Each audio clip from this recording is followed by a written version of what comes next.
પાકિસ્તાનની હાલત માટે ભારત જવાબદાર નથી, દેશે પોતાના પગ પર જ કુહાડી મારી. સેનાએ 2018ની ચૂંટણીમાં છેતરપિંડી કરી. પાકિસ્તાનના પૂર્વ વડાપ્રધાન નવાઝ શરીફે કહ્યું છે કે પાકિસ્તાનની ખરાબ હાલત માટે ભારત, અફઘાનિસ્તાન કે અમેરિકા જવાબદાર નથી. પાકિસ્તાને જાતે જ પોતાના પગ પર કુહાડી મારી છે.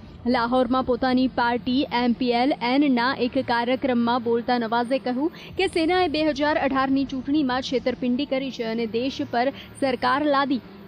આ સરકાર નાગરિકોની સમસ્યાનું કારણ બની છે અને દેશની આર્થિક સ્થિતિ કથળી રહી છે. નવાઝ શરીફે કહ્યું કે દેશના ન્યાયાધીશો જ્યારે કાયદો તોડે છે ત્યારે લશ્કરી સરમુખત્યારોને માળા પહેરાવીને આવકારે છે, તેમના નિર્ણયોને યોગ્ય ઠેરવે છે. આ પછી એ જ સરમુખત્યારોના કહેવા પર વડાપ્રધાનને પદ પરથી દૂર કરવામાં આવે છે. કોર્ટના ન્યાયાધીશ સંસદ ભંગ કરવાનો નિર્ણય આપે છે.